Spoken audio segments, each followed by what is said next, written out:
Reflections, or, Sentences and Moral Maxims. By François. Our virtues are most frequently but vices disguised. This epigraph, which is the key to the system of La Rochefoucauld, is found in another form as number 179 of the Maxims of the first edition, 1665, it is omitted from the second and third, and reappears for the first time in the fourth edition, in 1675, as at present, at the head of the Reflections, Aimé Martin. Its best answer is arrived at by reversing the predicate and the subject, and you at once form a contradictory maxim equally true: our vices are most frequently but virtues disguised. 1. What we term virtue is often but a mass of various actions and divers interests, which fortune, or our own industry, manage to arrange, and it is not always from valor or from chastity that men are brave, and women chaste. Who combats bravely is not therefore brave, he dreads a deathbed like the meanest slave. Who reasons wisely is not therefore wise, his pride in reasoning, not in acting, lies. Pope, Moral Essays, EP 1. Line 115.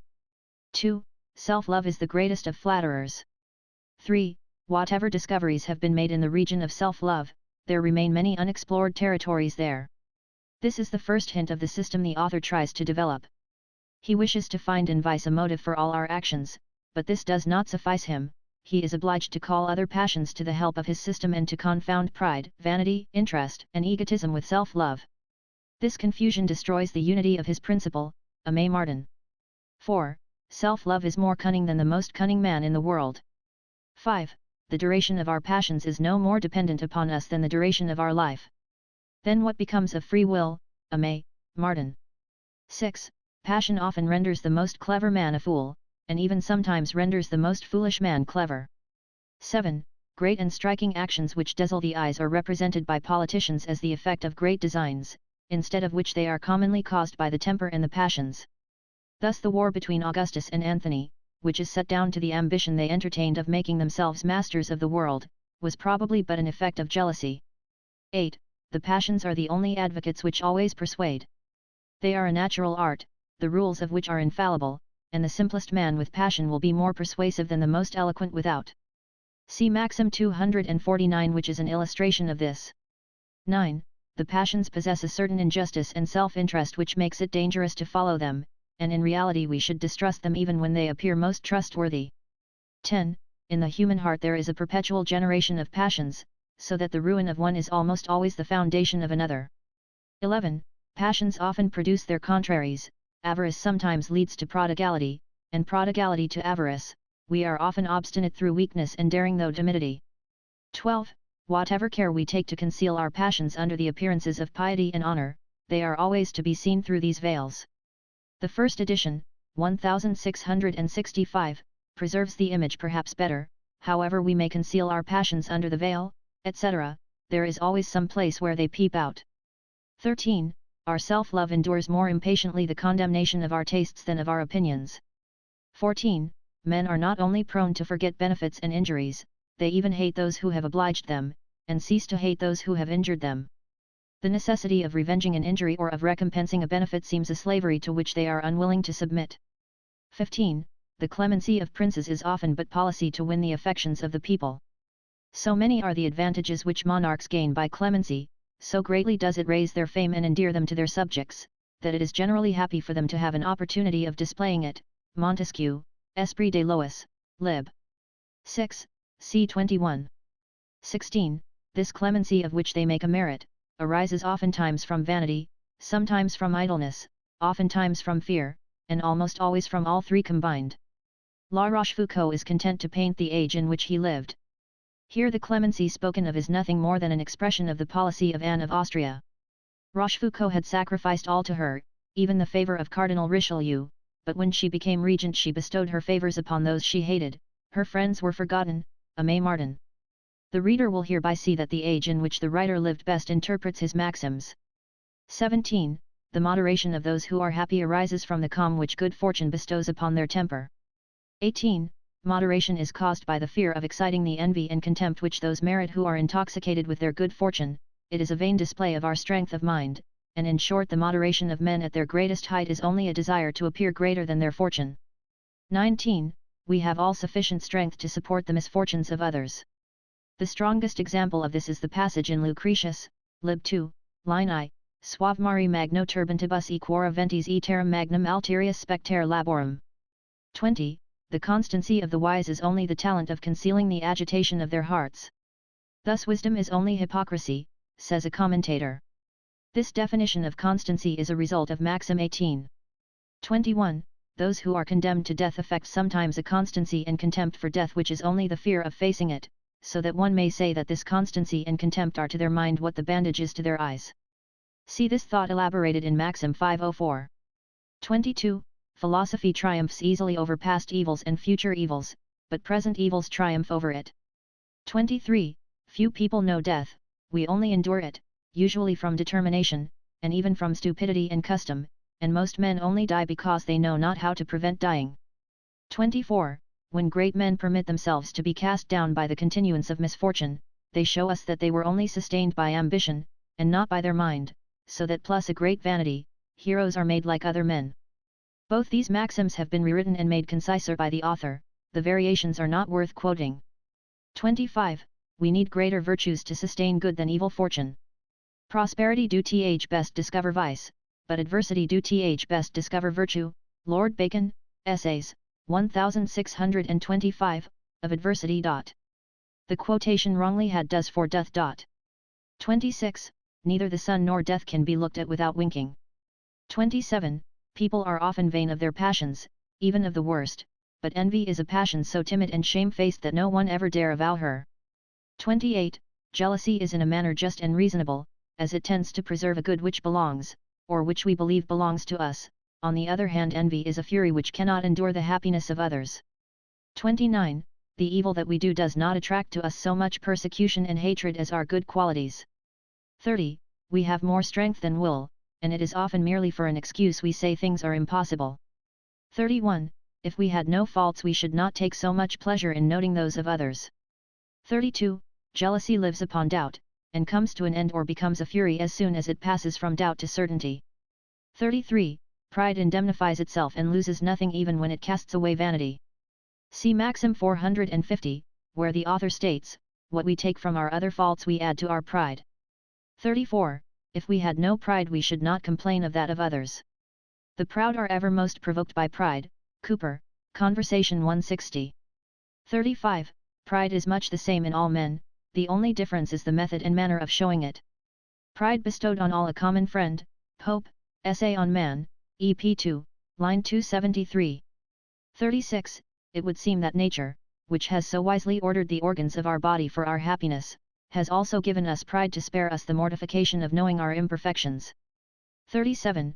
Pride has a larger part than goodness in our remonstrances with those who commit faults, and we reprove them not so much to correct as to persuade them that we ourselves are free from faults. 38. We promise according to our hopes, we perform according to our fears. The reason why the Cardinal, Mazarin, deferred so long to grant the favors he had promised, was because he was persuaded that hope was much more capable of keeping men to their duty than gratitude.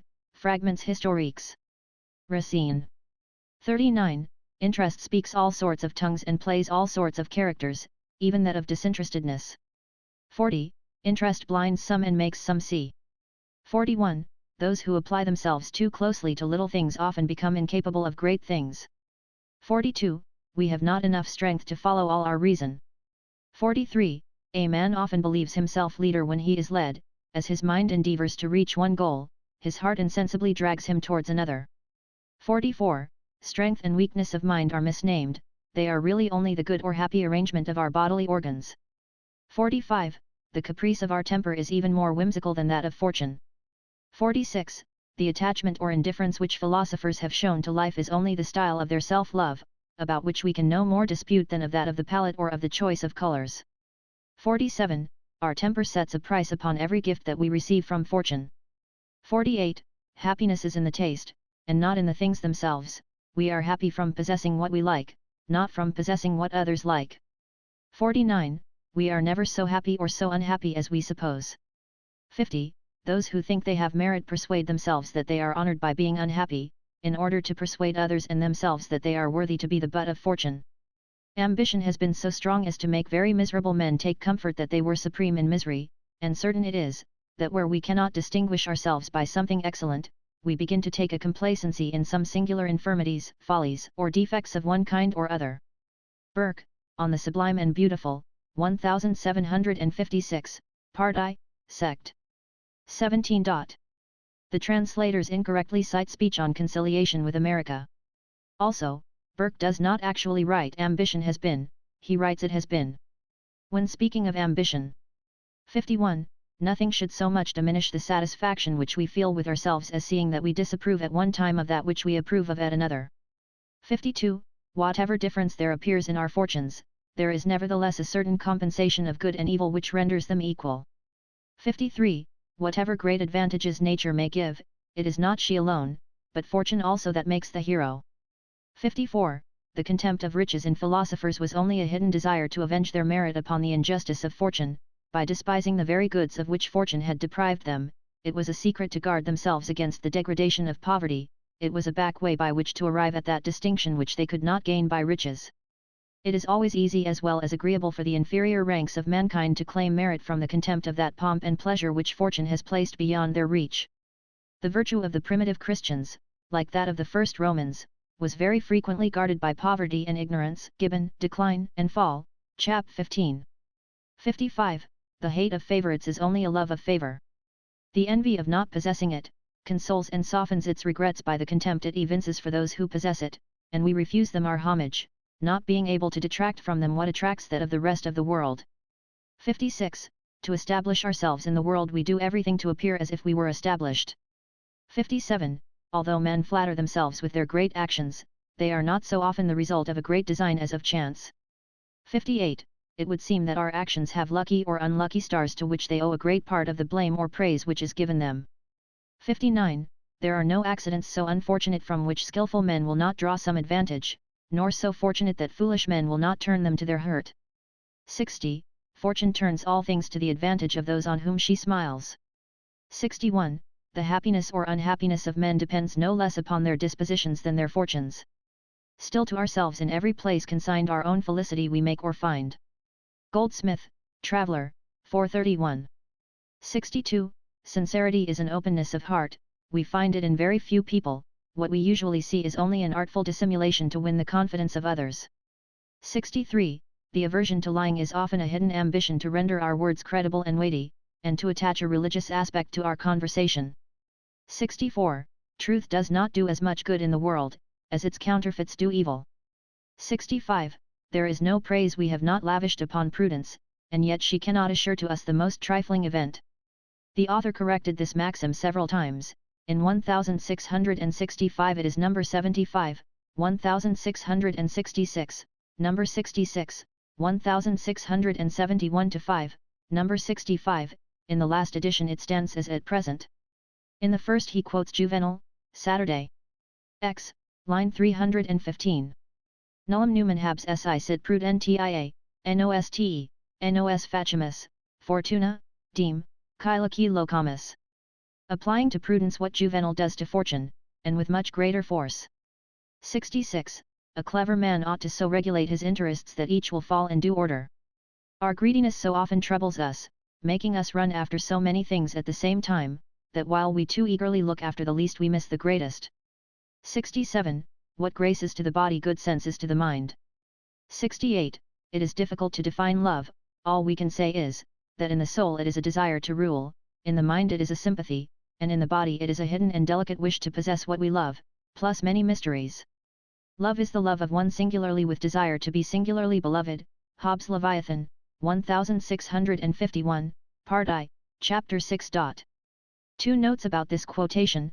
1. The translators mistakenly have singularity for the first singularly and, 2. Hobbes does not actually write love is the, he writes love of one. Under the heading The Passion of Love. 69.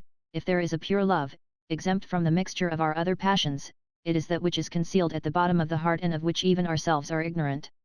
70.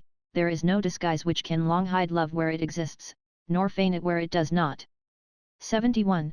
There are few people who would not be ashamed of being beloved when they love no longer. 72. If we judge of love by the majority of its results it rather resembles hatred than friendship. 73. We may find women who have never indulged in an intrigue, but it is rare to find those who have intrigued but once. Yet there are some, they say, who have had none, but those who have, ne'er end with only one. Lord Byron, Don Juan, Canto 3, Stanza 4. 74. There is only one sort of love, but there are 1,000 different copies. 75. Neither love nor fire can subsist without perpetual motion, both cease to live so soon as they cease to hope, or to fear. So Lord Byron stanzas, 1819, stanza 3 says of love, like chiefs of faction, his life is action. 76. There is real love just as there are real ghosts, every person speaks of it, few persons have seen it.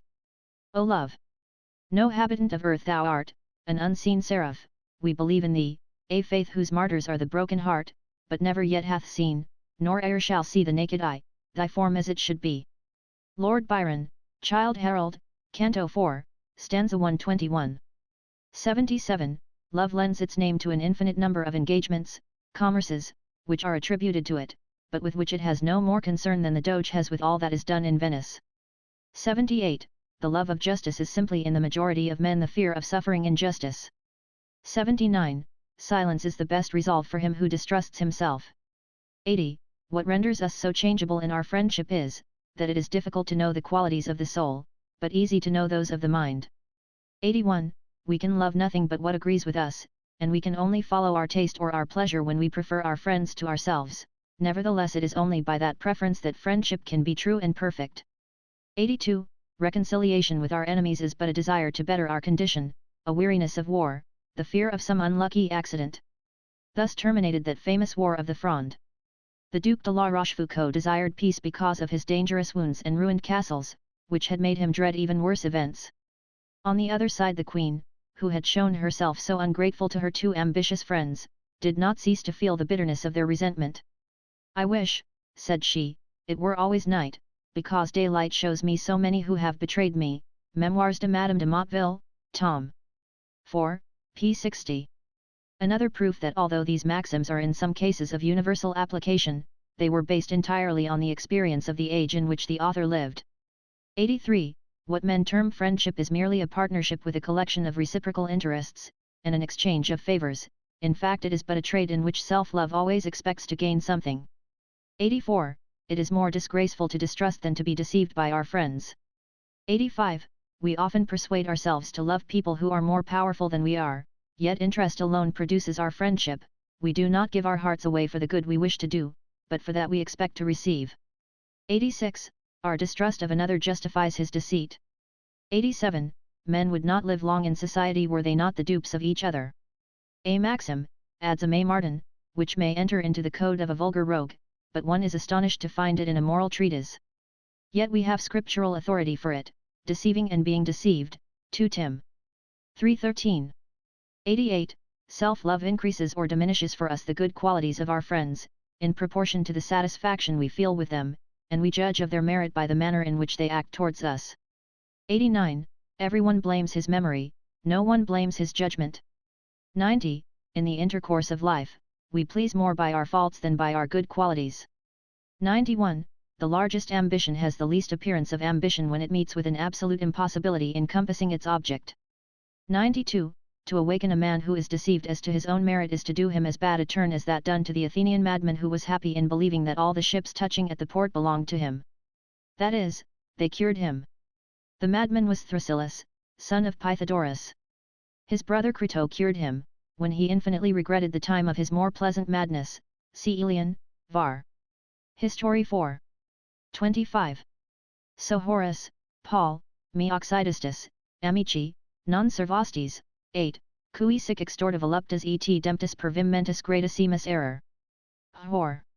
EP 2, 138, of the madman who was cured of a pleasant lunacy. 93. Old men delight in giving good advice as a consolation for the fact that they can no longer set bad examples. 94. Great names degrade instead of elevating those who know not how to sustain them. 95. The test of extraordinary merit is to see those who envy it the most yet obliged to praise it. 96. A man is perhaps ungrateful, but often less chargeable with ingratitude than his benefactor is. 97. We are deceived if we think that mind and judgment are two different matters. Judgment is but the extent of the light of the mind. This light penetrates to the bottom of matters, it remarks all that can be remarked, and perceives what appears imperceptible. Therefore we must agree that it is the extent of the light in the mind that produces all the effects which we attribute to judgment. 98. Everyone praises his heart, none dare praise their understanding. 99. Politeness of mind consists in thinking chaste and refined thoughts. 100. Gallantry of mind is saying the most empty things in an agreeable manner. 101. Ideas often flash across our minds more complete than we could make them after much labor. 102. The head is ever the dupe of the heart. A feeble imitation of that great thought all folly comes from the heart, Aimé Martin. But Bonhomme, in his L'Art de penser, says plusieurs diraient en période croire que quelques réflexions que fasse l'esprit et quelques résolutions qu'il prenne pour corriger ses traverse le premier sentiment du cœur renverse tous ses projets. Mais il n'appartient de la Rochefoucauld de dire tout en un mot que l'esprit est toujours la dupe du cœur. 103. Those who know their minds do not necessarily know their hearts. 104. Men and things have each their proper perspective. To judge rightly of some it is necessary to see them near, of others we can never judge rightly but at a distance. 105. A man for whom accident discovers sense, is not a rational being. A man only is so who understands, who distinguishes, who tests it. 106. To understand matters rightly we should understand their details, and as that knowledge is almost infinite, our knowledge is always superficial and imperfect. 107. One kind of flirtation is to boast we never flirt. 108. The head cannot long play the part of the heart. 109.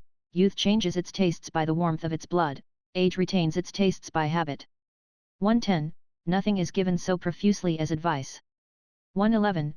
The more we love a woman the more prone we are to hate her. 112. The blemishes of the mind, like those of the face, increase by age. 113. There may be good but there are no pleasant marriages. 114. We are inconsolable at being deceived by our enemies and betrayed by our friends, yet still we are often content to be thus served by ourselves. 115. It is as easy unwittingly to deceive oneself as to deceive others. 116. Nothing is less sincere than the way of asking and giving advice. The person asking seems to pay deference to the opinion of his friend, while thinking in reality of making his friend approve his opinion and be responsible for his conduct. The person giving the advice returns the confidence placed in him by eager and disinterested zeal, in doing which he is usually guided only by his own interest or reputation. I have often thought how ill-natured a maxim it was which on many occasions I have heard from people of good understanding, that as to what related to private conduct no one was ever the better for advice. But upon further examination I have resolved with myself that the maxim might be admitted without any violent prejudice to mankind. For in the manner advice was generally given there was no reason I thought to wonder it should be so ill received, something there was which strangely inverted the case, and made the giver to be the only gainer. For by what I could observe in many occurrences of our lives, that which we called giving advice was properly taking an occasion to show our own wisdom at another's expense. On the other side to be instructed or to receive advice on the terms usually prescribed to us was little better than tamely to afford another the occasion of raising himself a character from our defects. Lord Shaftesbury, Characteristics, I. 153. 117. The most subtle of our acts is to simulate blindness for snares that we know are set for us. We are never so easily deceived as when trying to deceive. 118. The intention of never deceiving often exposes us to deception. 119. We become so accustomed to disguise ourselves to others that at last we are disguised to ourselves. Those who quit their proper character, to assume what does not belong to them, are, for the greater part, ignorant both of the character they leave, and of the character they assume. Burke, Reflections on the Revolution in France, 1790, paragraph 19. The translators incorrectly cite thoughts on the cause of the present discontents. 120. We often act treacherously more from weakness than from a fixed motive. 121. We frequently do good to enable us with impunity to do evil. 122. If we conquer our passions it is more from their weakness than from our strength. 123. If we never flattered ourselves we should have but scant pleasure. 124. The most deceitful persons spend their lives in blaming deceit, so as to use it on some great occasion to promote some great interest. 125. The daily employment of cunning marks a little mind. It generally happens that those who resort to it in one respect to protect themselves lay themselves open to attack in another. With that low cunning which in fools supplies, and amply, too, the place of being wise. Churchill, Rosciad, 117. 126. Cunning and treachery are the offspring of incapacity. 127. The true way to be deceived is to think oneself more knowing than others. 128. Too great cleverness is but deceptive delicacy, true delicacy is the most substantial cleverness. 129. It is sometimes necessary to play the fool to avoid being deceived by cunning men. 130. Weakness is the only fault which cannot be cured. 131. The smallest fault of women who give themselves up to love is to love. Faciant graviora coacti imperio sexus minimum libidine peccant. Juvenal, Saturday 6, 134. 132. It is far easier to be wise for others than to be so for oneself. Hence the proverb, a man who is his own lawyer has a fool for his client. 133.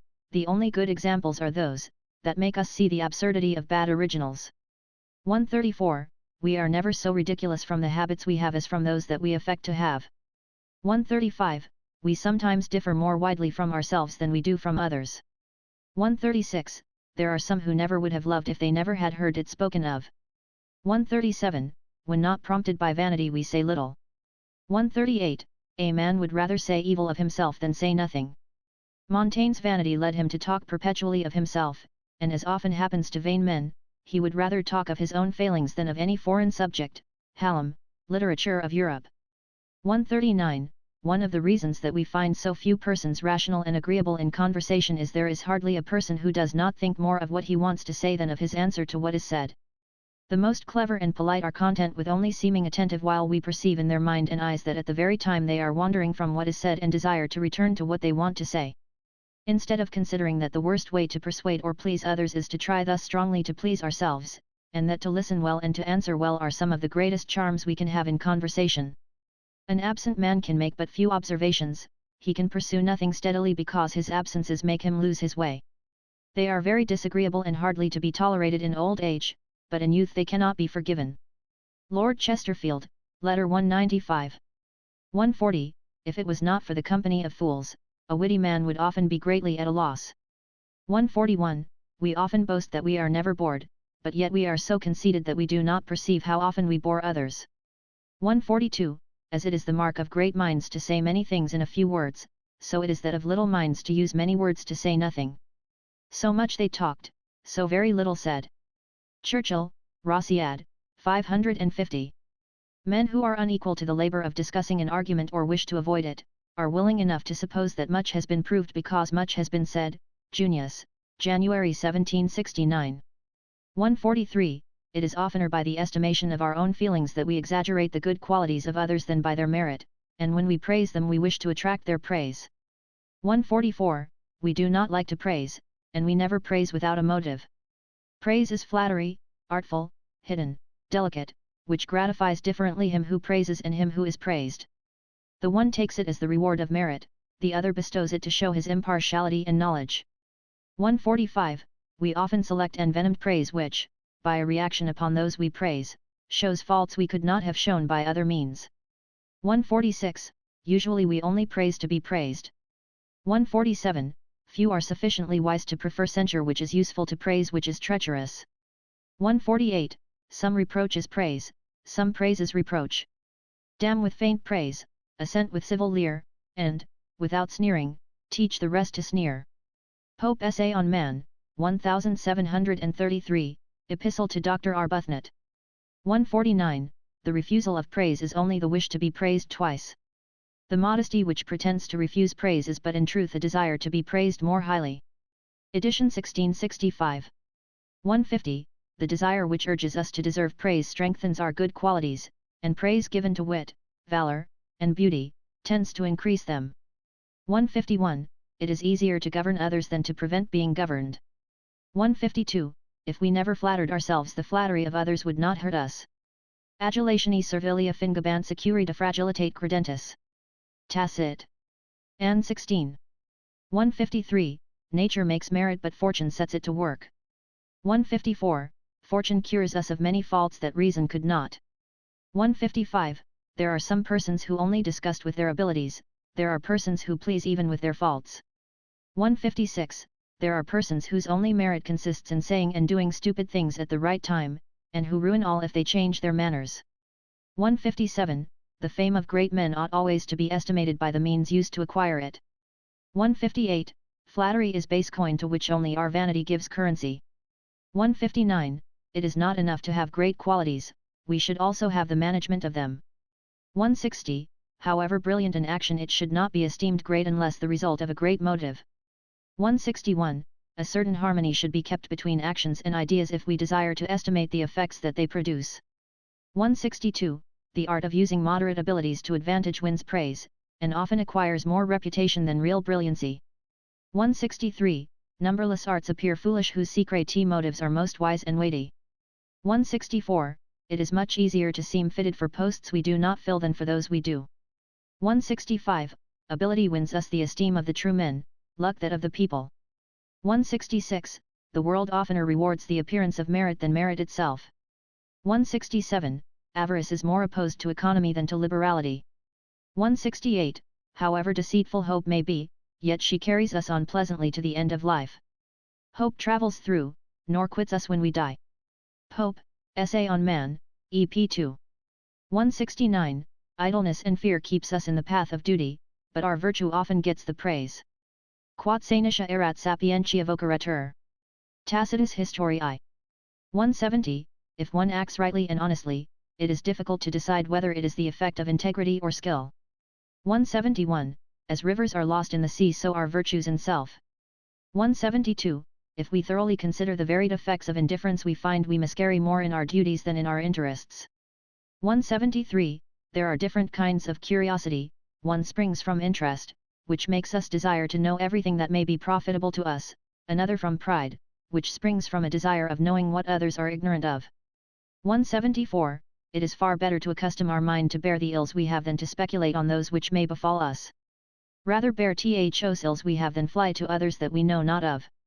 Shakespeare, Hamlet, Act 3, Scene I, Hamlet. 175. Constancy in love is a perpetual inconstancy which causes our heart to attach itself to all the qualities of the person we love in succession, sometimes giving the preference to one, sometimes to another. This constancy is merely inconstancy fixed, and limited to the same person. 176. There are two kinds of constancy in love, one arising from incessantly finding in the loved one fresh objects to love, the other from regarding it as a point of honor to be constant. 177. Perseverance is not deserving of blame or praise, as it is merely the continuance of tastes and feelings which we can neither create or destroy. 178. What makes us like new studies is not so much the weariness we have of the old or the wish for change as the desire to be admired by those who know more than ourselves, and the hope of advantage over those who know less. 179. We sometimes complain of the levity of our friends to justify our own by anticipation. 180. Our repentance is not so much sorrow for the ill we have done as fear of the ill that may happen to us. 181. One sort of inconstancy springs from levity or weakness of mind, and makes us accept everyone's opinion, and another more excusable comes from a surfeit of matter. 182. Vices enter into the composition of virtues as poison into that of medicines. Prudence collects and blends the two and renders them useful against the ills of life. 183. For the credit of virtue we must admit that the greatest misfortunes of men are those into which they fall through their crimes. 184. We admit our faults to repair by our sincerity the evil we have done in the opinion of others. In the edition of 1665 this maxim stands as number 200. We never admit our faults except through vanity. 185. There are both heroes of evil and heroes of good. Ut alios industria ita hunc ignavia protolerat ad famam, habibater non genio et profligator sed erudito luxu. Tacit. N 16. 186. We do not despise all who have vices, but we do despise all who have not virtues. If individuals have no virtues, their vices may be of use to us. Junius, October 5, 1771. 187. The name of virtue is as useful to our interest as that of vice. 188. The health of the mind is not less uncertain than that of the body, and when passions seem furthest removed we are no less in danger of infection than of falling ill when we are well. 189. It seems that nature has at man's birth fixed the bounds of his virtues and vices. 190. Great men should not have great faults. 191. We may say vices wait on us in the course of our life as the landlords with whom we successively lodge, and if we travelled the road twice over I doubt if our experience would make us avoid them. 192. When our vices leave us we flatter ourselves with the idea we have left them. 193. There are relapses in the diseases of the mind as in those of the body. What we call a cure is often no more than an intermission or change of disease. 194. The defects of the mind are like the wounds of the body. Whatever care we take to heal them, the scars ever remain, and there is always danger of their reopening. 195. The reason which often prevents us abandoning a single vice is having so many. 196. We easily forget those faults which are known only to ourselves. Seneca says, innocentum quisque esse dicit respiciens testem non conscientiam. 197. There are men of whom we can never believe evil without having seen it. Yet there are very few in whom we should be surprised to see it. 198. We exaggerate the glory of some men to detract from that of others, and we should praise Prince Conde and Marshal Turenne much less if we did not want to blame them both. The allusion to Conde and Turenne gives the date at which these maxims were published in 1665. Conde and Turenne were after their campaign with the imperialists at the height of their fame. It proves the truth of the remark of Tacitus, populus neminem sine emulo sinit, tac. N 14. 199. The desire to appear clever often prevents our being so. 200. Virtue would not go far did not vanity escort her. 201. He who thinks he has the power to content the world greatly deceives himself, but he who thinks that the world cannot be content with him deceives himself yet more. 202. Falsely honest men are those who disguise their faults both to themselves and others. Truly honest men are those who know them perfectly and confess them. 203. He is really wise who is nettled at nothing. 204. The coldness of women is a balance and burden they add to their beauty. 205. Virtue in woman is often the love of reputation and repose. 206. He is a truly good man who desires always to bear the inspection of good men. 207. Folly follows us at all stages of life. If one appears wise, 'tis but because his folly is proportioned to his age and fortune. 208. There are foolish people who know and who skillfully use their folly. 209. Who lives without folly is not so wise as he thinks. 210. In growing old we become more foolish, and more wise. 211. There are people who are like farces, which are praised but for a time, however foolish and distasteful they may be. The last clause is added from edition of 1665. 212. Most people judge men only by success or by fortune. 213. Love of glory, fear of shame, greed of fortune, the desire to make life agreeable and comfortable, and the wish to depreciate others are often causes of that bravery so vaunted among men. Junius said of the Marquis of Granby, he was as brave as a total absence of all feeling and reflection could make him. January 21, 1769. 214. Valor in common soldiers is a perilous method of earning their living. Men venture next to gain a fortune, the soldier does it every day, 8 to the week, for 6pence pay. Samuel Butler Hudibras, Part 2, Canto I, line 512. 215. Perfect bravery and sheer cowardice are two extremes rarely found. The space between them is vast, and embraces all other sorts of courage. The difference between them is not less than between faces and tempers. Men will freely expose themselves at the beginning of an action, and relax and be easily discouraged if it should last. Some are content to satisfy worldly honor, and beyond that will do little else. Some are not always equally masters of their timidity. Others allow themselves to be overcome by panic, others charge because they dare not remain at their posts. Some may be found whose courage is strengthened by small perils, which prepare them to face greater dangers. Some will dare a sword cut and flinch from a bullet, others dread bullets little and fear to fight with swords. These varied kinds of courage agree in this, that night, by increasing fear and concealing gallant or cowardly actions, allows men to spare themselves. There is even a more general discretion to be observed, for we meet with no man who does all he would have done if he were assured of getting off scot-free, so that it is certain that the fear of death does somewhat subtract from valor. See also Table Talk of Napoleon, who agrees with this, so far as to say that few, but himself, had a 2 o'clock of the morning valor. 216. Perfect valor is to do without witnesses what one would do before all the world. It is said of untrue valors that some men's valors are in the eyes of them that look on. Bacon, Advancement of Learning, 1605, Book I, Section 2, Paragraph 5. 217. Intrepidity is an extraordinary strength of soul which raises it above the troubles, disorders, and emotions which the sight of great perils can arouse in it. By this strength heroes maintain a calm aspect and preserve their reason and liberty in the most surprising and terrible accidents. 218. Hypocrisy is the homage vice pays to virtue. So Massillon, in one of his sermons, vice pays homage to virtue in doing honor to her appearance. So Junius, writing to the Duke of Grafton, says, "You have done as much mischief to the community as Machiavel, if Machiavel had not known that an appearance of morals and religion are useful in society." 28 September 1771. 219. Most men expose themselves in battle enough to save their honor, few wish to do so more than sufficiently, or than is necessary to make the design for which they expose themselves succeed. 220. Vanity, shame, and above all disposition, often make men brave and women chaste. Vanity bids all her sons be brave and all her daughters chaste and courteous. But why do we need her instruction, stern, sermons? 221. We do not wish to lose life, we do wish to gain glory, and this makes brave men show more tact and address in avoiding death, than rogues show in preserving their fortunes. 222. Few persons on the first approach of age do not show wherein their body, or their mind, is beginning to fail. 223. Gratitude is as the good faith of merchants, it holds commerce together, and we do not pay because it is just to pay debts, but because we shall thereby more easily find people who will lend. 224.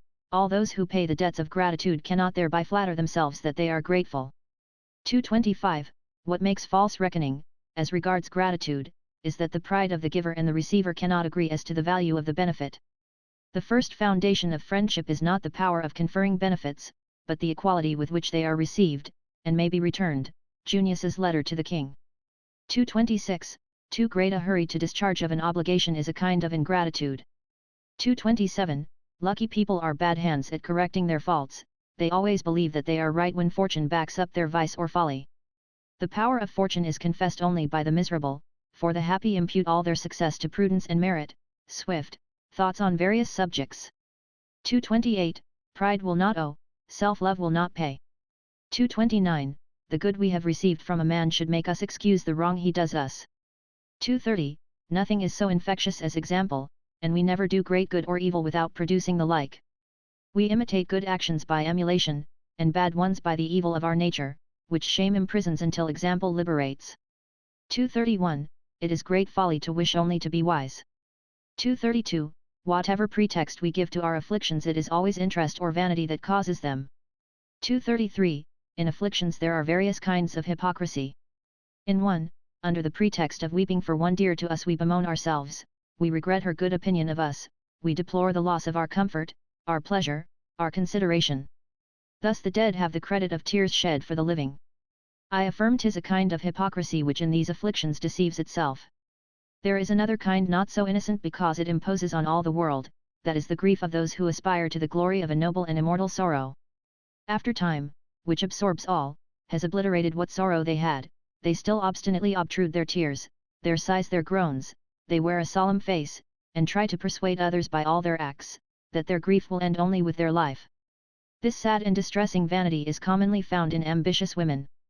As their sex closes to them all paths to glory, they strive to render themselves celebrated by showing an inconsolable affliction. There is yet another kind of tears arising from but small sources, which flow easily and cease as easily. One weeps to achieve a reputation for tenderness, weeps to be pitied, weeps to be bewept, in fact one weeps to avoid the disgrace of not weeping. In grief the pleasure is still uppermost, and the affliction we suffer has no resemblance to absolute pain, which is always odious, and which we endeavour to shake off as soon as possible.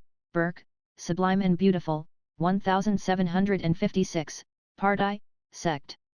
v. 234. It is more often from pride than from ignorance that we are so obstinately opposed to current opinions, we find the first place is taken, and we do not want to be the last. 235. We are easily consoled at the misfortunes of our friends when they enable us to prove our tenderness for them. 236. It would seem that even self-love may be the dupe of goodness and forget itself when we work for others. And yet it is but taking the shortest way to arrive at its aim, taking usury under the pretext of giving, in fact winning everybody in a subtle and delicate manner. 237. No one should be praised for his goodness if he has not strength enough to be wicked. All other goodness is but too often an idleness or powerlessness of will. 238. It is not so dangerous to do wrong to most men, as to do them too much good. 239. Nothing flatters our pride so much as the confidence of the great, because we regard it as the result of our worth, without remembering that generally 'tis but vanity, or the inability to keep a secret. 240. We may say of conformity as distinguished from beauty, that it is a symmetry which knows no rules, and a secret harmony of features both one with each other and with the color and appearance of the person. 241. Flirtation is at the bottom of woman's nature, although all do not practice it, some being restrained by fear, others by sense. By nature woman is a flirt, but her flirting changes both in the mode and object according to her opinions. Rousseau, Émile. 242. We often bore others when we think we cannot possibly bore them. 243. Few things are impossible in themselves, application to make them succeed fails us more often than the means. 244. Sovereign ability consists in knowing the value of things. 245. There is great ability in knowing how to conceal one's ability. You have accomplished a great stroke in diplomacy when you have made others think that you have only very average abilities. La Bruyere. 246. What seems generosity is often disguised ambition, that despises small to run after greater interest. 247. The fidelity of most men is merely an invention of self-love to win confidence, a method to place us above others and to render us depositaries of the most important matters. 248. Magnanimity despises all, to win all. 249. There is no less eloquence in the voice, in the eyes and in the air of a speaker than in his choice of words. 250. True eloquence consists in saying all that should be, not all that could be said. 251. There are people whose faults become them, others whose very virtues disgrace them. There are faults which do him honor, and virtues that disgrace him. Junius, letter of May 28, 1770. 252. It is as common to change one's tastes, as it is uncommon to change one's inclinations. 253. Interest sets at work all sorts of virtues and vices. 254. Humility is often a feigned submission which we employ to supplant others. It is one of the devices of pride to lower us to raise us, and truly pride transforms itself in 1,000 ways, and is never so well disguised and more able to deceive than when it hides itself under the form of humility. Grave and plausible enough to be thought fit for business. Junius, letter to the Duke of Grafton. He saw a cottage with a double coach house, a cottage of gentility, and the devil was pleased, for his darling sin is the pride that apes humility. Southey, Devil's Walk. There are numerous corrections necessary for this quotation. I will keep the original above so you can compare the correct passages. He passed a cottage with a double coach house, a cottage of gentility, and he owned with a grin, that his favourite sin is pride that apes humility. Southey, Devil's Walk, stanza 8. And the devil did grin, for his darling sin is pride that apes humility. Samuel Taylor Coleridge, The Devil's Thoughts. 255. All feelings have their peculiar tone of voice, gestures, and looks, and this harmony, as it is good or bad, pleasant or unpleasant, makes people agreeable or disagreeable. 256. In all professions we affect a part and an appearance to seem what we wish to be. Thus the world is merely composed of actors. All the world's a stage, and all the men and women merely players. Shakespeare, As You Like It, Act 2, Scene 7, Jakes. Life is no more than a dramatic scene, in which the hero should preserve his consistency to the last. Junius. 257. Gravity is a mysterious carriage of the body invented to conceal the want of mind. Gravity is the very essence of imposture. Shaftesbury, Characteristics, p. 11, vol. I. The very essence of gravity is design, and consequently deceit, a taught trick to gain credit with the world for more sense and knowledge than a man was worth, and that with all its pretensions it was no better, but often worse, than what a French wit had long ago defined it, a mysterious carriage of the body to cover the defects of the mind. Sterne, Tristram Shandy, vol. I, chapter 2. 258. Good taste arises more from judgment than wit. 259. The pleasure of love is in loving, we are happier in the passion we feel than in that we inspire. 260. Civility is but a desire to receive civility, and to be esteemed polite. 261. The usual education of young people is to inspire them with a second self-love. 262. There is no passion wherein self-love reigns so powerfully as in love, and one is always more ready to sacrifice the peace of the loved one than his own. 263. What we call liberality is often but the vanity of giving, which we like more than that we give away. 264. Pity is often a reflection of our own evils in the ills of others. It is a delicate foresight of the troubles into which we may fall. We help others that on like occasions we may be helped ourselves, and these services which we render, are in reality benefits we confer on ourselves by anticipation. Grief for the calamity of another is pity, and ariseth from the imagination that a like calamity may befall himself, and therefore is called compassion. Hobbes' Leviathan, 1651, Part I, Chapter 6. 265, A narrow mind begets obstinacy, and we do not easily believe what we cannot see. Stiff in opinion, always in the wrong. Dryden, Absalom and Achitophel, line 547. 266, We deceive ourselves if we believe that there are violent passions like ambition and love that can triumph over others. Idleness, languishing as she is, does not often fail in being mistress. She usurps authority over all the plans and actions of life, imperceptibly consuming and destroying both passions and virtues. 267, A quickness in believing evil without having sufficiently examined it, is the effect of pride and laziness. We wish to find the guilty, and we do not wish to trouble ourselves in examining the crime. 268, We credit judges with the meanest motives, and yet we desire our reputation and fame should depend upon the judgment of men, who are all, either from their jealousy or preoccupation or want of intelligence, opposed to us, and yet 'tis only to make these men decide in our favor that we peril in so many ways both our peace and our life. 269, No man is clever enough to know all the evil he does. 270, One honor one is a surety for more. 271, Youth is a continual intoxication, it is the fever of reason. The best of life is but intoxication. Lord Byron, Don Juan, Canto 2, stanza 179. In the first edition, 1665, the maxim finishes with, It is the fever of health, the folly of reason. 272, Nothing should so humiliate men who have deserved great praise, as the care they have taken to acquire it by the smallest means. 273, There are persons of whom the world approves who have no merit beyond the vices they use in the affairs of life. 274, The beauty of novelty is to love as the flower to the fruit, it lends a luster which is easily lost, but which never returns. 275, Natural goodness, which boasts of being so apparent, is often smothered by the least interest. 276, Absence extinguishes small passions and increases great ones, as the wind will blow out a candle, and blow in a fire. 277, Women often think they love when they do not love. The business of a love affair, the emotion of mind that sentiment induces, the natural bias towards the pleasure of being loved, the difficulty of refusing, persuades them that they have real passion when they have but flirtation.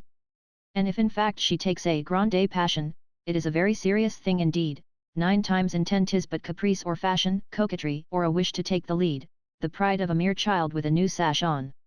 Or wish to make a rival's bosom bleed, but the 10th instance will be a tornado, for there's no saying what they will or may do.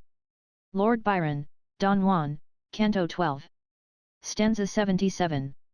278, What makes us so often discontented with those who transact business for us is that they almost always abandon the interest of their friends for the interest of the business, because they wish to have the honor of succeeding in that which they have undertaken. 279, When we exaggerate the tenderness of our friends towards us, it is often less from gratitude than from a desire to exhibit our own merit. 280, The praise we give to newcomers into the world arises from the envy we bear to those who are established. 281, Pride, which inspires, often serves to moderate envy. 282, Some disguised lies so resemble truth, that we should judge badly were we not deceived. 283, Sometimes there is not less ability in knowing how to use than in giving good advice. 284, There are wicked people who would be much less dangerous if they were wholly without goodness. 285, Magnanimity is sufficiently defined by its name, nevertheless one can say it is the good sense of pride, the most noble way of receiving praise. 286, It is impossible to love a second time those whom we have really ceased to love. 287, Fertility of mind does not furnish us with so many resources on the same matter, as the lack of intelligence makes us hesitate at each thing our imagination presents, and hinders us from at first discerning which is the best. 288, There are matters and maladies which at certain times remedies only serve to make worse, true skill consists in knowing when it is dangerous to use them. 289, Affected simplicity is refined imposture. Domitionis simplicitatis ac modestia imagine studium literarum et amorum carminum simul abat quo vilaret animum et fratris emulationis subduceritur, Tacitus, An 4. 290, There are as many errors of temper as of mind. 291, Man's merit, like the crops, has its season. 292, One may say of temper as of many buildings, it has divers aspects, some agreeable, others disagreeable. 293, Moderation cannot claim the merit of opposing and overcoming ambition, they are never found together. Moderation is the languor and sloth of the soul, ambition its activity and heat. 294, we always like those who admire us, we do not always like those whom we admire. 295, it is well that we know not all our wishes. 296, it is difficult to love those we do not esteem, but it is no less so to love those whom we esteem much more than ourselves. 297, bodily temperaments have a common course and rule which imperceptibly affect our will. They advance in combination, and successively exercise a secret empire over us, so that, without our perceiving it, they become a great part of all our actions. 298, the gratitude of most men is but a secret desire of receiving greater benefits. Hence the common proverb, gratitude is merely a lively sense of favors to come. 299, almost all the world takes pleasure in paying small debts, many people show gratitude for trifling, but there is hardly one who does not show ingratitude for great favors. 300, there are follies as catching as infections. 301, many people despise, but few know how to bestow wealth. 302, only in things of small value we usually are bold enough not to trust to appearances. 303, whatever good quality may be imputed to us, we ourselves find nothing new in it. 304, we may forgive those who bore us, we cannot forgive those whom we bore. 305, interest which is accused of all our misdeeds often should be praised for our good deeds. 306, we find very few ungrateful people when we are able to confer favors. 307, it is as proper to be boastful alone as it is ridiculous to be so in company. 308, moderation is made a virtue to limit the ambition of the great, to console ordinary people for their small fortune and equally small ability. 309, there are persons fated to be fools, who commit follies not only by choice, but who are forced by fortune to do so. 310, sometimes there are accidents in our life the skillful extrication from which demands a little folly. 311, if there be men whose folly has never appeared, it is because it has never been closely looked for. 312, lovers are never tired of each other, they always speak of themselves. 313, how is it that our memory is good enough to retain the least triviality that happens to us, and yet not good enough to recollect how often we have told it to the same person? Old men who yet retain the memory of things past, and forget how often they have told them, are most tedious companions. Montaigne, Essays, Book I, Chapter 9. 314, the extreme delight we take in talking of ourselves should warn us that it is not shared by those who listen. 315, what commonly hinders us from showing the recesses of our heart to our friends, is not the distrust we have of them, but that we have of ourselves. 316, weak persons cannot be sincere. 317, 'tis a small misfortune to oblige an ungrateful man, but it is unbearable to be obliged by a scoundrel. 318, we may find means to cure a fool of his folly, but there are none to set straight a cross-grained spirit. 319, if we take the liberty to dwell on their faults we cannot long preserve the feelings we should hold towards our friends and benefactors.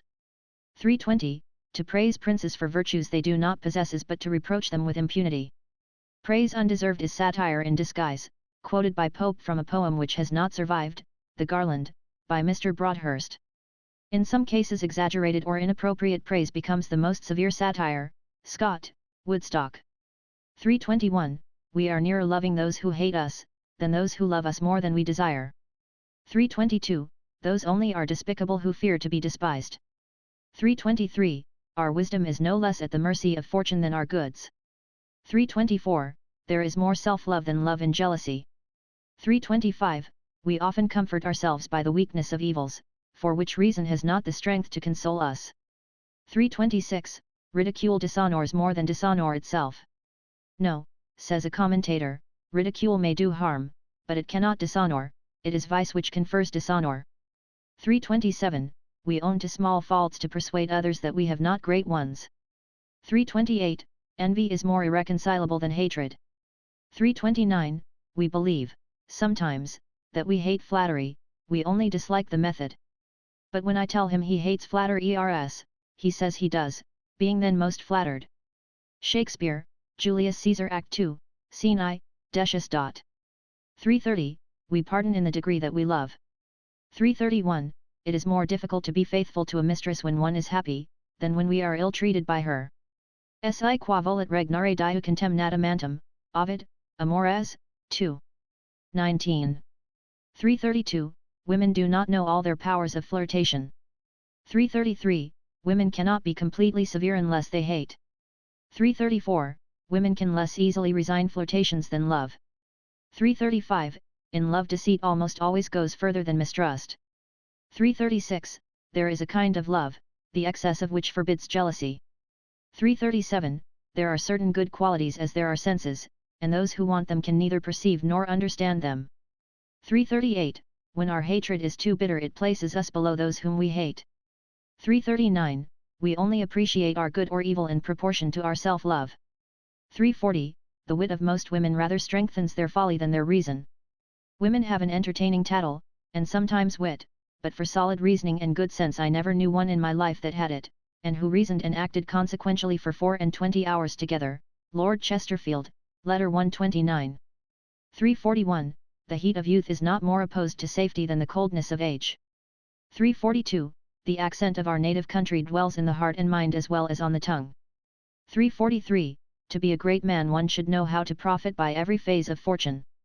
344, most men, like plants, possess hidden qualities which chance discovers.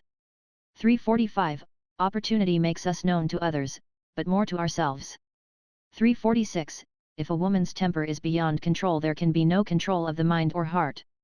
347, we hardly find any persons of good sense, save those who agree with us.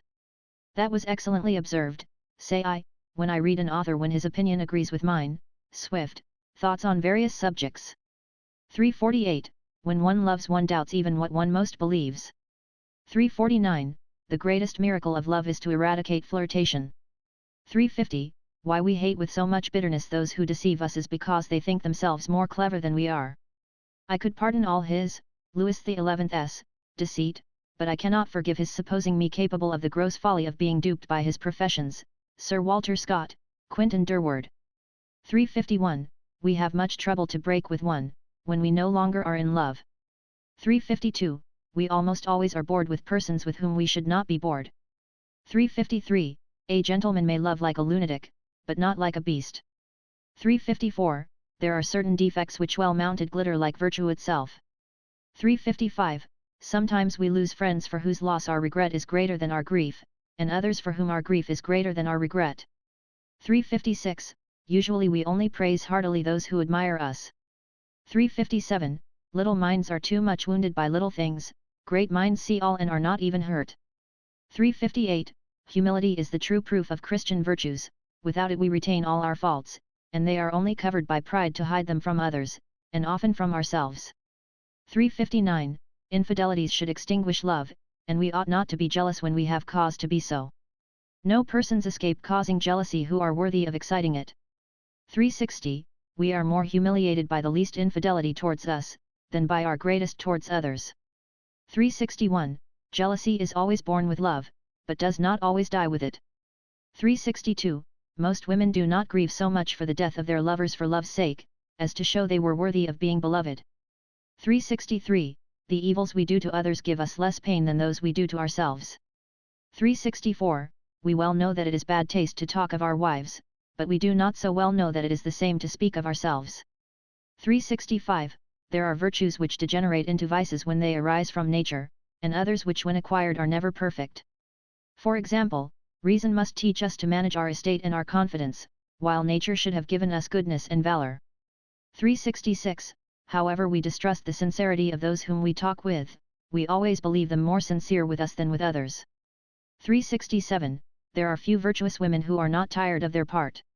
Every woman is at heart a rake. Pope. Moral Essays, 2.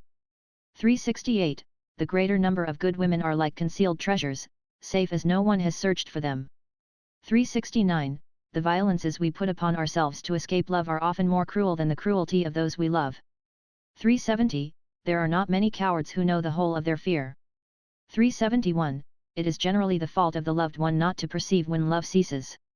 372, most young people think they are natural when they are only boorish and rude. 373, some tears after having deceived others deceive ourselves. 374, if we think we love a woman for love of herself we are greatly deceived. 375, ordinary men commonly condemn what is beyond them. 376, envy is destroyed by true friendship, flirtation by true love. 377, the greatest mistake of penetration is not to have fallen short, but to have gone too far. 378, we may bestow advice, but we cannot inspire the conduct. 379. As our merit declines so also does our taste. 380. Fortune makes visible our virtues or our vices, as light does objects. 381. The struggle we undergo to remain faithful to one we love is little better than infidelity. 382. Our actions are like the rhymed ends of blank verses, Bouts rhymes, where to each one puts what construction he pleases.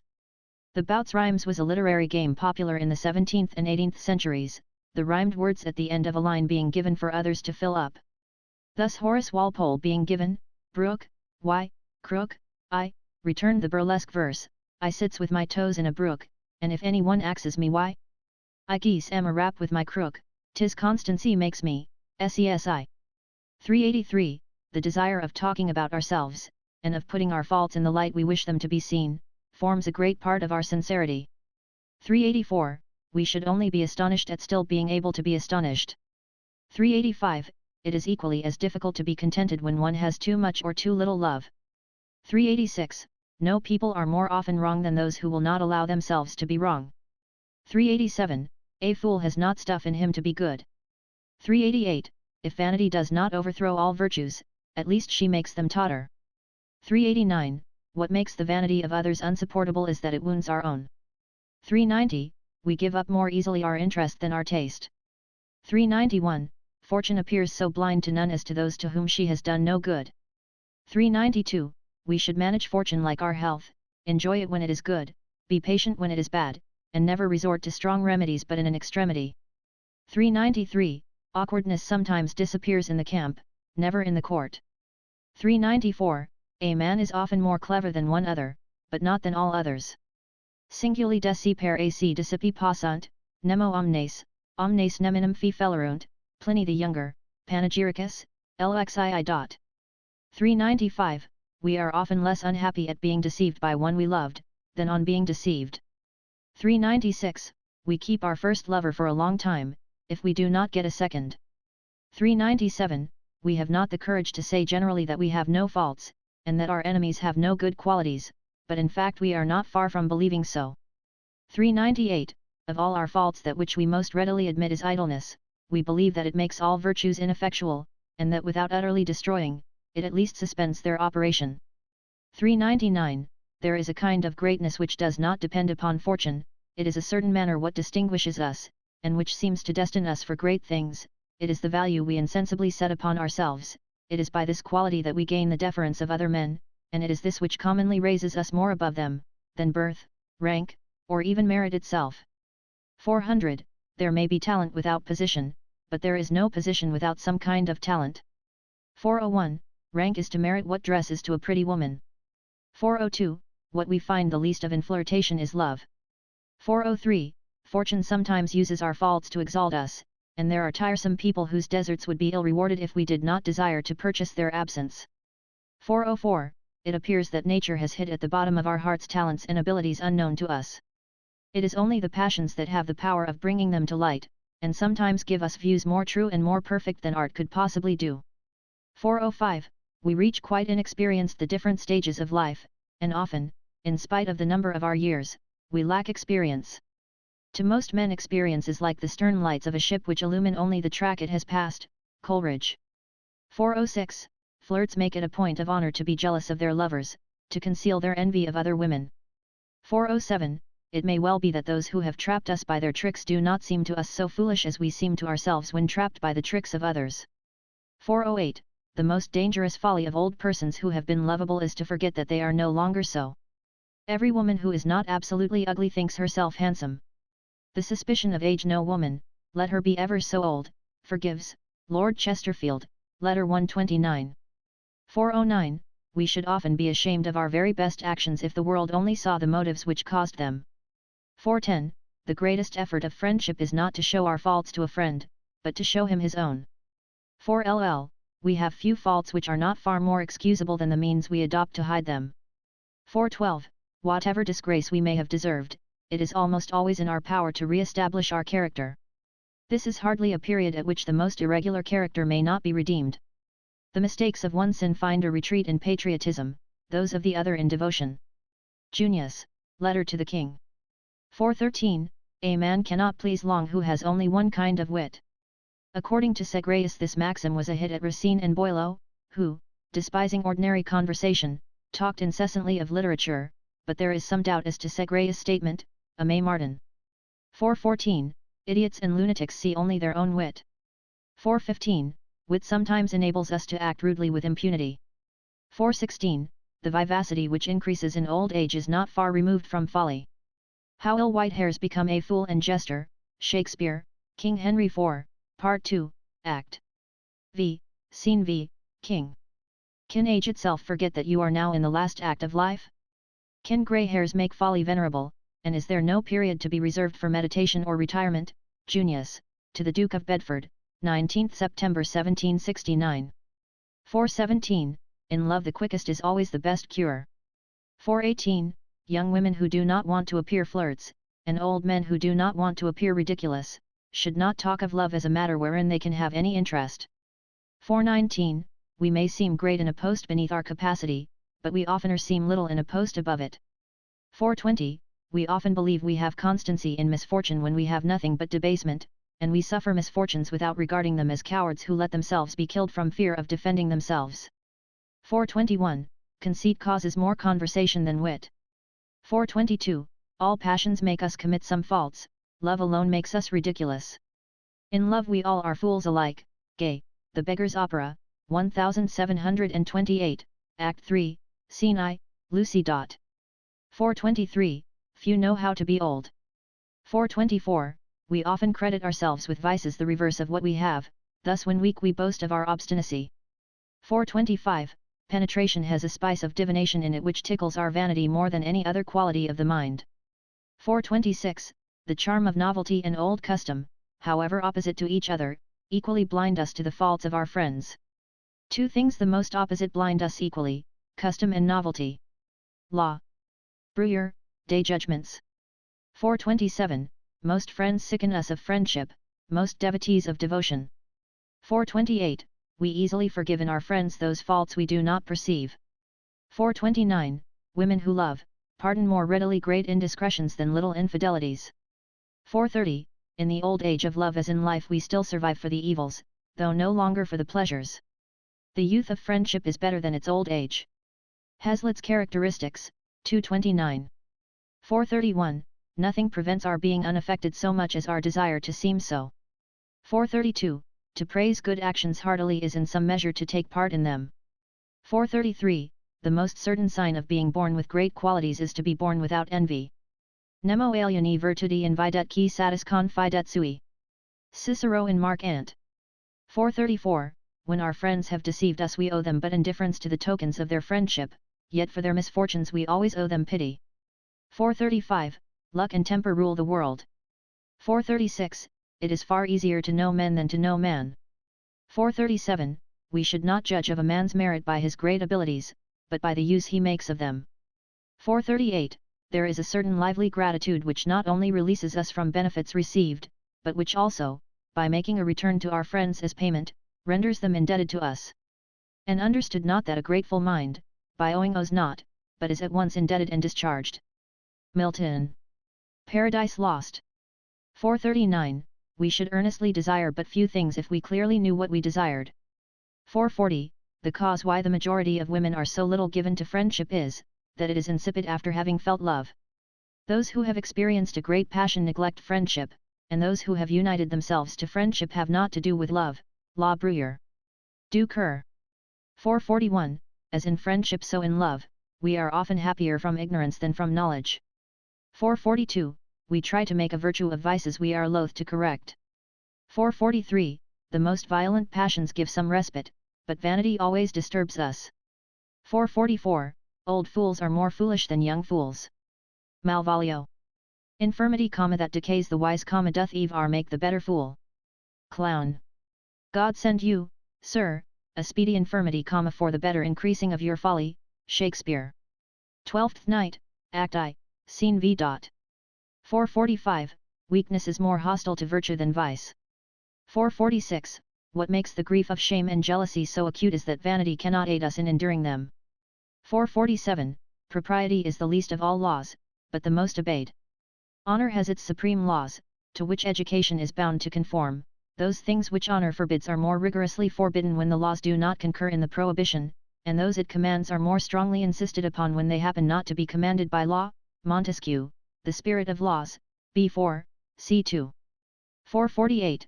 A well-trained mind has less difficulty in submitting to than in guiding an ill-trained mind. 449. When fortune surprises us by giving us some great office without having gradually led us to expect it, or without having raised our hopes, it is well nigh impossible to occupy it well, and to appear worthy to fill it. 450. Our pride is often increased by what we retrench from our other faults. The loss of sensual pleasures was supplied and compensated by spiritual pride. Gibbon. Decline and Fall, Chapter 15. 451. No fools so wearisome as those who have some wit. 452. No one believes that in every respect he is behind the man he considers the ablest in the world. 453. In great matters we should not try so much to create opportunities as to utilize those that offer themselves. Yet Lord Bacon says a wise man will make more opportunities than he finds. Essays, 1625, of ceremonies and respects. 454. There are few occasions when we should make a bad bargain by giving up the good on condition that no ill was said of us. 455. However disposed the world may be to judge wrongly, it far oftener favors false merit than does justice to true. 456. Sometimes we meet a fool with wit, never one with discretion. 457. We should gain more by letting the world see what we are than by trying to seem what we are not. 458. Our enemies come nearer the truth in the opinions they form of us than we do in our opinion of ourselves. 459. There are many remedies to cure love, yet none are infallible. 460. It would be well for us if we knew all our passions make us do. 461. Age is a tyrant who forbids at the penalty of life all the pleasures of youth. 462. The same pride which makes us blame faults from which we believe ourselves free causes us to despise the good qualities we have not. 463. There is often more pride than goodness in our grief for our enemies' miseries. It is to show how superior we are to them, that we bestow on them the sign of our compassion. 464. There exists an excess of good and evil which surpasses our comprehension. 465. Innocence is most fortunate if it finds the same protection as crime. 466. Of all the violent passions the one that becomes a woman best is love. 467. Vanity makes us sin more against our taste than reason. 468. Some bad qualities form great talents. 469. We never desire earnestly what we desire in reason. 470. All our qualities are uncertain and doubtful, both the good as well as the bad, and nearly all are creatures of opportunities. 471. In their first passion women love their lovers, in all the others they love love. In her first passion woman loves her lover, in all her others what she loves is love. Lord Byron, Don Juan, Canto 3, Stanza 3. We truly love once, the first time, the subsequent passions are more or less involuntary. La Bruyere, Du Coeur. 472. Pride as the other passions has its follies. We are ashamed to own we are jealous, and yet we plume ourselves in having been and being able to be so. 473. However rare true love is, true friendship is rarer. It is more common to see perfect love than real friendship. La Bruyere. Du Coeur. 474. There are few women whose charm survives their beauty. 475. The desire to be pitied or to be admired often forms the greater part of our confidence. 476. Our envy always lasts longer than the happiness of those we envy. 477. The same firmness that enables us to resist love enables us to make our resistance durable and lasting. So weak persons who are always excited by passions are seldom really possessed of any. 478. Fancy does not enable us to invent so many different contradictions as there are by nature in every heart. 479. It is only people who possess firmness who can possess true gentleness. In those who appear gentle it is generally only weakness, which is readily converted into harshness. 480. Timidity is a fault which is dangerous to blame in those we desire to cure of it. 481. Nothing is rarer than true good nature, those who think they have it are generally only pliant or weak. 482. The mind attaches itself by idleness and habit to whatever is easy or pleasant. This habit always places bounds to our knowledge, and no one has ever yet taken the pains to enlarge and expand his mind to the full extent of its capacities. 483. Usually we are more satirical from vanity than malice. 484. When the heart is still disturbed by the relics of a passion it is proner to take up a new one than when wholly cured. 485. Those who have had great passions often find all their lives made miserable in being cured of them. 486. More persons exist without self-love than without envy. I do not believe that there is a human creature in his senses arrived at maturity, that at some time or other has not been carried away by this passion, envy, in good earnest, and yet I never met with any who dared own he was guilty of it, but in jest. Mandeville, Fable of the Bees, Remark N. 487. We have more idleness in the mind than in the body. 488. The calm or disturbance of our mind does not depend so much on what we regard as the more important things of life, as in a judicious or injudicious arrangement of the little things of daily occurrence. 489. However wicked men may be, they do not dare openly to appear the enemies of virtue, and when they desire to persecute her they either pretend to believe her false or attribute crimes to her. 490. We often go from love to ambition, but we never return from ambition to love. Men commence by love, finish by ambition, and do not find a quieter seat while they remain there. La Bruyere, Du Coeur. 491. Extreme avarice is nearly always mistaken. There is no passion which is oftener further away from its mark, nor upon which the present has so much power to the prejudice of the future. 492. Avarice often produces opposite results. There are an infinite number of persons who sacrifice their property to doubtful and distant expectations, others mistake great future advantages for small present interests. Aimé Martin says, the author here confuses greediness, the desire, and avarice, passions which probably have a common origin, but produce different results. The greedy man is nearly always desirous to possess, and often forgoes great future advantages for small present interests. The avaricious man, on the other hand, mistakes present advantages for the great expectations of the future. Both desire to possess and enjoy. But the miser possesses and enjoys nothing but the pleasure of possessing, he risks nothing, gives nothing, hopes nothing, his life is centered in his strong box, beyond that he has no want. 493. It appears that men do not find they have enough faults, as they increase the number by certain peculiar qualities that they affect to assume, and which they cultivate with so great assiduity that at length they become natural faults, which they can no longer correct. 494. What makes us see that men know their faults better than we imagine, is that they are never wrong when they speak of their conduct. The same self-love that usually blinds them enlightens them, and gives them such true views as to make them suppress or disguise the smallest thing that might be censured. 495. Young men entering life should be either shy or bold. A solemn and sedate manner usually degenerates into impertinence. 496. Quarrels would not last long if the fault was only on one side. 497. It is valueless to a woman to be young unless pretty, or to be pretty unless young. 498. Some persons are so frivolous and fickle that they are as far removed from real defects as from substantial qualities. 499. We do not usually reckon a woman's first flirtation until she has had a second. 500.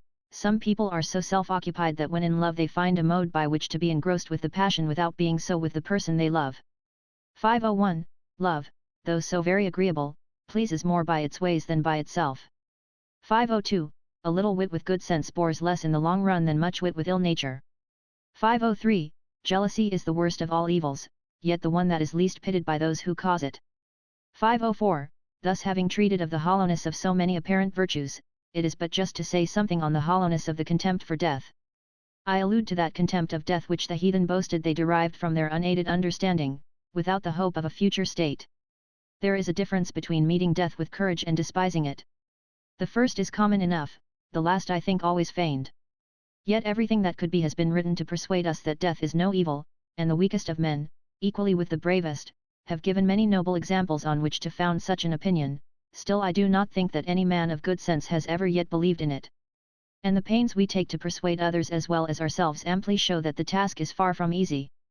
For many reasons we may be disgusted with life, but for none may we despise it. Not even those who commit suicide regard it as a light matter, and are as much alarmed and startled as the rest of the world if death meets them in a different way than the one they have selected. The difference we observe in the courage of so great a number of brave men, is from meeting death in a way different from what they imagined, when it shows itself nearer at one time than at another. Thus it ultimately happens that having despised death when they were ignorant of it, they dread it when they become acquainted with it. If we could avoid seeing it with all its surroundings, we might perhaps believe that it was not the greatest of evils. The wisest and bravest are those who take the best means to avoid reflecting on it, as every man who sees it in its real light regards it as dreadful. The necessity of dying created all the constancy of philosophers. They thought it but right to go with a good grace when they could not avoid going, and being unable to prolong their lives indefinitely, nothing remained but to build an immortal reputation, and to save from the general wreck all that could be saved. To put a good face upon it, let it suffice, not to say all that we think to ourselves, but rely more on our nature than on our fallible reason, which might make us think we could approach death with indifference. The glory of dying with courage, the hope of being regretted, the desire to leave behind us a good reputation, the assurance of being enfranchised from the miseries of life and being no longer dependent on the wiles of fortune, are resources which should not be passed over. But we must not regard them as infallible. They should affect us in the same proportion as a single shelter affects those who in war storm a fortress. At a distance they think it may afford cover, but when near they find it only a feeble protection.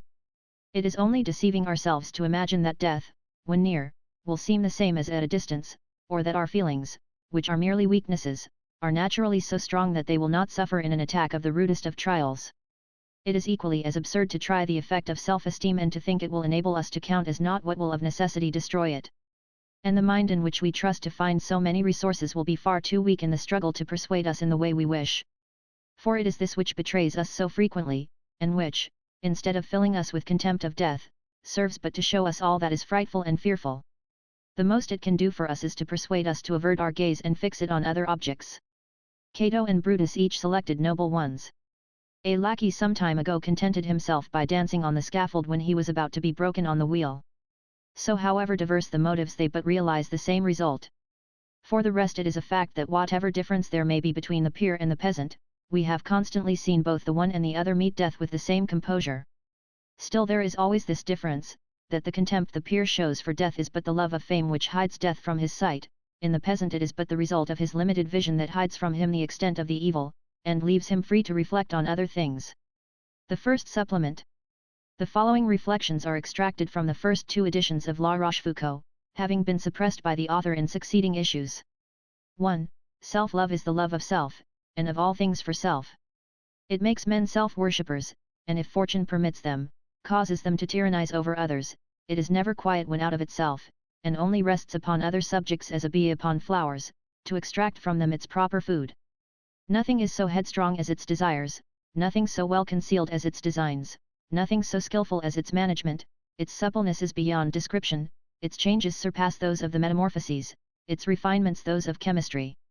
We can neither plumb the depths nor pierce the shades of its recesses. Therein it is hidden from the most far-seeing eyes, therein it takes 1,000 imperceptible folds. There it is often to itself invisible, it there conceives, there nourishes and rears, without being aware of it, numberless loves and hatreds, some so monstrous that when they are brought to light it disowns them, and cannot resolve to avow them.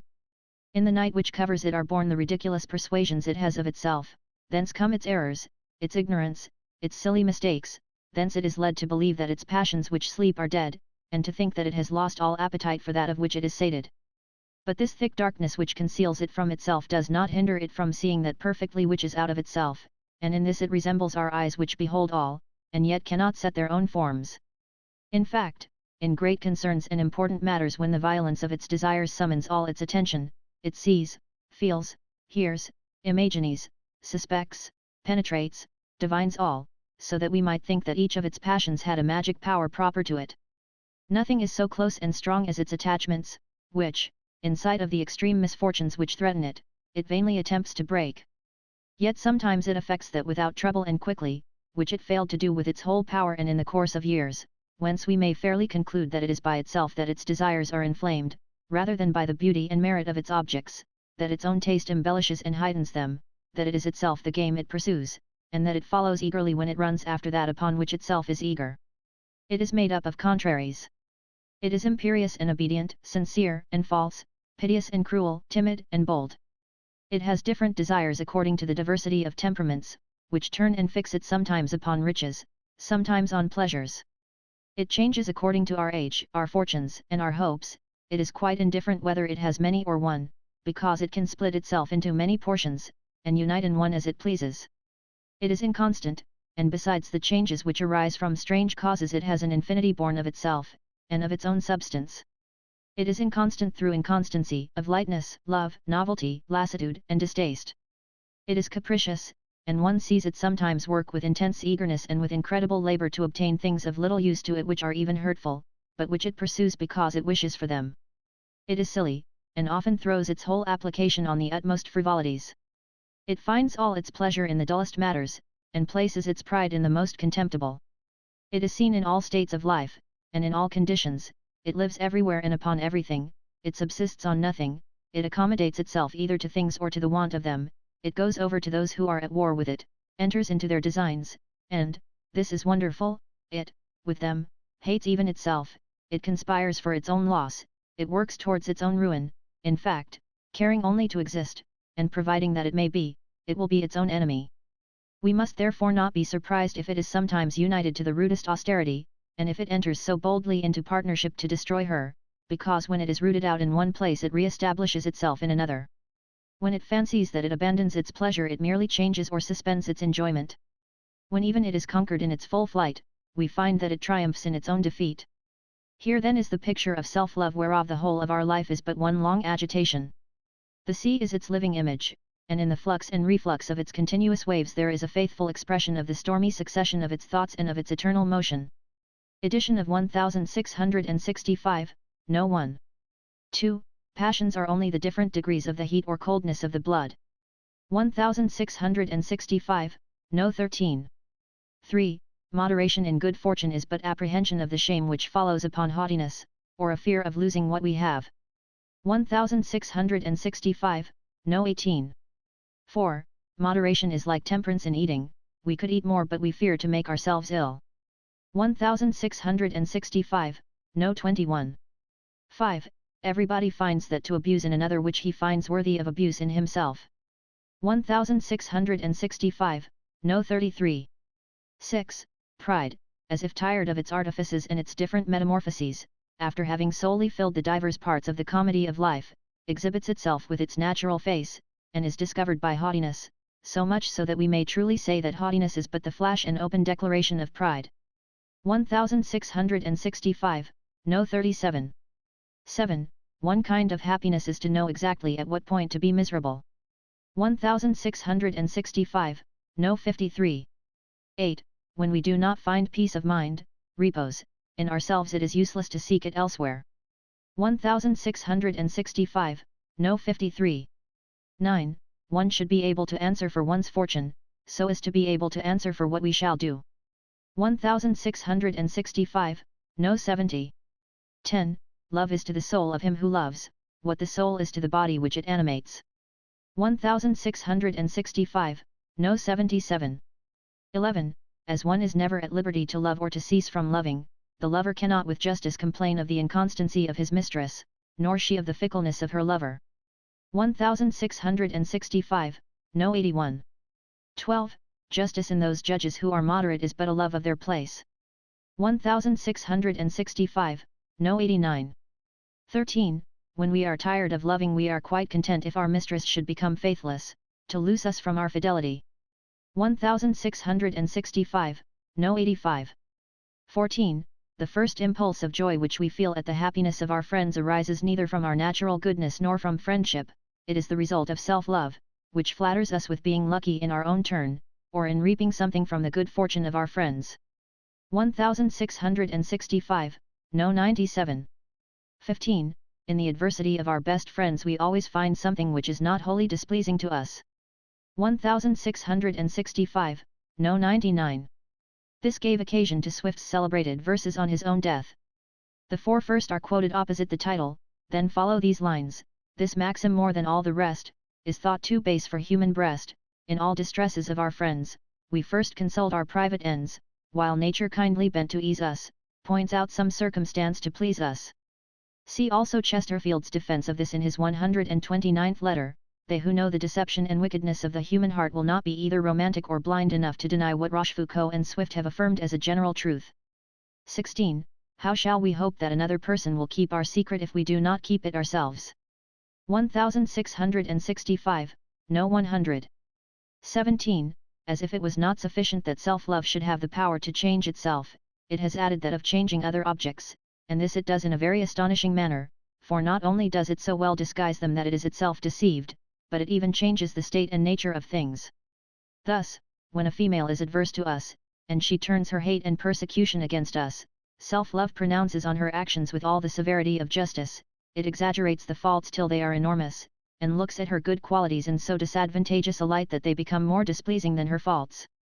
If however the same female becomes favorable to us, or certain of our interests reconcile her to us, our sole self-interest gives her back the luster which our hatred deprived her of. The bad qualities become effaced, the good ones appear with a redoubled advantage, we even summon all our indulgence to justify the war she has made upon us.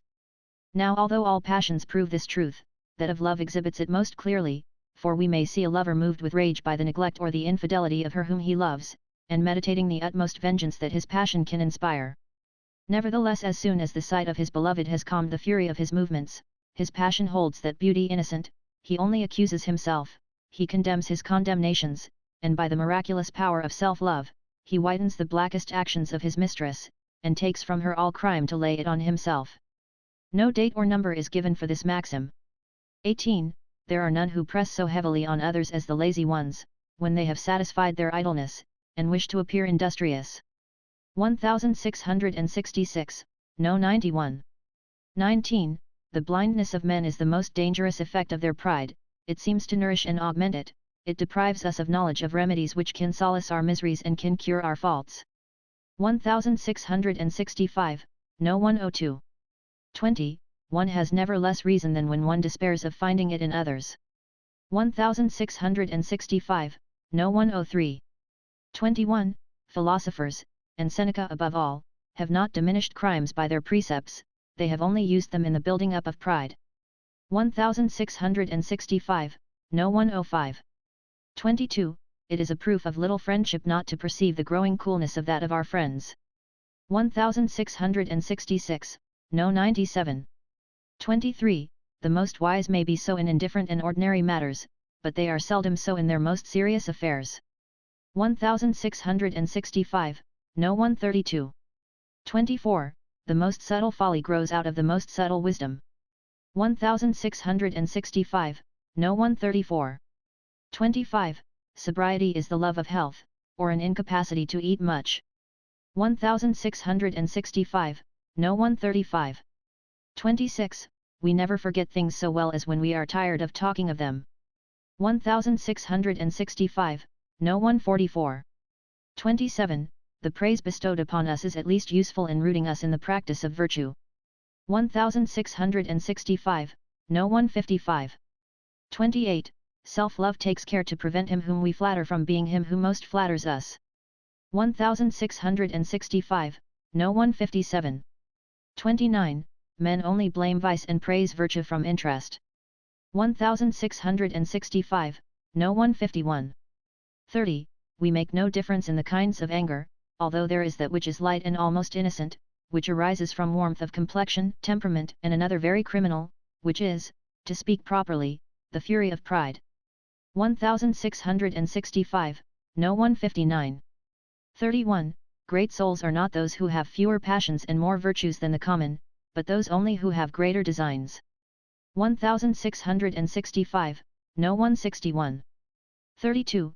Kings do with men as with pieces of money, they make them bear what value they will, and one is forced to receive them according to their currency value, and not at their true worth. 1665, No. 165. C. Burns, for a that and a that, the rank is but the guinea's stamp, the man's the gowd for a that. Also Farquhar and other parallel passages pointed out in familiar words. 33. Natural ferocity makes fewer people cruel than self-love. 1665, No. 174. 34. One may say of all our virtues as an Italian poet says of the propriety of women, that it is often merely the art of appearing chaste. 1665, No. 176. 35. There are crimes which become innocent and even glorious by their brilliancy * their number, or their excess, thus it happens that public robbery is called financial skill, and the unjust capture of provinces is called a conquest. 1665, No. 192. Some crimes may be excused by their brilliancy, such as those of Jael, of Deborah, of Brutus, and of Charlotte Corday, further than this the maxim is satire.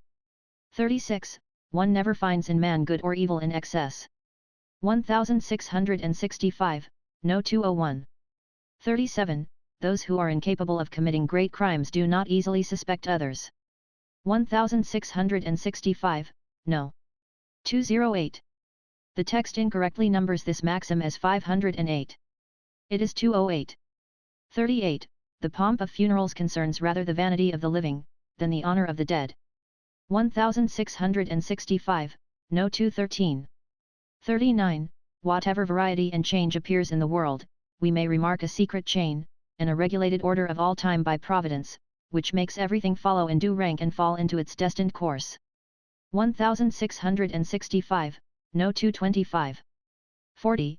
Intrepidity should sustain the heart in conspiracies in place of valor, which alone furnishes all the firmness which is necessary for the perils of war. 1665, no. 231. 41. Those who wish to define victory by her birth will be tempted to imitate the poets, and to call her the daughter of heaven, since they cannot find her origin on earth. Truly she is produced from an infinity of actions, which instead of wishing to beget her, only look to the particular interests of their masters, since all those who compose an army, in aiming at their own rise and glory, produce a good so great and general. 1665, no. 232. 42. That man who has never been in danger cannot answer for his courage. 1665, no. 236. 43. We more often place bounds on our gratitude than on our desires and our hopes. 1665, no. 241. 44. Imitation is always unhappy, for all which is counterfeit displeases by the very things which charm us when they are original, naturels. 1665, no. 245. 45. We do not regret the loss of our friends according to their merits, but according to our wants, and the opinion with which we believed we had impressed them of our worth. 1665, no. 248. 46. It is very hard to separate the general goodness spread all over the world from great cleverness. 1665, no. 252. 47. For us to be always good, others should believe that they cannot behave wickedly to us with impunity. 1665, no. 254. 48. A confidence in being able to please is often an infallible means of being displeasing. 1665, no. 256. 49. The confidence we have in ourselves arises in a great measure from that we have in others. 1665, no. 258. 50. There is a general revolution which changes the tastes of the mind as well as the fortunes of the world. 1665, no. 250. 51. Truth is foundation and the reason of the perfection of beauty, for of whatever stature a thing may be, it cannot be beautiful and perfect unless it be truly that she should be, and possess truly all that she should have. 1665, no. 260. Beauty is truth, truth beauty. John Keats, Ode on a Grecian Urn, 1820, stanza 5. 52. There are fine things which are more brilliant when unfinished than when finished too much. 1665, no. 262. 53. Magnanimity is a noble effort of pride which makes a man master of himself, to make him master of all things. 1665, no. 271. 54. Luxury and too refined a policy in states are a sure presage of their fall, because all parties looking after their own interest turn away from the public good. 1665, no. 282. 55. Of all passions that which is least known to us is idleness. She is the most ardent and evil of all, although her violence may be insensible, and the evils she causes concealed. If we consider her power attentively we shall find that in all encounters she makes herself mistress of our sentiments, our interests, and our pleasures, like the fabled remora. She can stop the greatest vessels. She is a hidden rock, more dangerous in the most important matters than sudden squalls and the most violent tempests. The repose of idleness is a magic charm which suddenly suspends the most ardent pursuits and the most obstinate resolutions. In fact, to give a true notion of this passion we must add that idleness, like a beatitude of the soul, consoles us for all losses and fills the vacancy of all our wants. 1665, no. 290. 56. We are very fond of reading others' characters, but we do not like to be read ourselves. 1665, no. 296. 57. What a tiresome malady is that which forces one to preserve your health by a severe regimen. Ibid, no. 298. Lain, it is much easier to take love when one is free, than to get rid of it after having taken it. 1665, No 359. Women for the most part surrender themselves more from weakness than from passion. Whence it is that bold and pushing men succeed better than others, although they are not so lovable. 1665, No 301. 60. Not to love is in love, an infallible means of being beloved. 1665, No 302. 61. The sincerity which lovers and mistresses ask that both should know when they cease to love each other, arises much less from a wish to be warned of the cessation of love, than from a desire to be assured that they are beloved although no one denies it. 1665, No 303. 62. The most just comparison of love is that of a fever, and we have no power over either, as to its violence or its duration. 1665, No 305. 63. The greatest skill of the least skillful is to know how to submit to the direction of another. 1665, No 309. 64. We always fear to see those whom we love when we have been flirting with others. 1674, No 372. 65. We ought to console ourselves for our faults when we have strength enough to own them. 1674, No 375. The date of the previous two maxims is incorrectly cited as 1665 in the text. I found this date immediately suspect because the translator's introduction states that the 1665 edition only had 316 maxims. In fact, the two maxims only appeared in the fourth of the first 5 editions, 1674.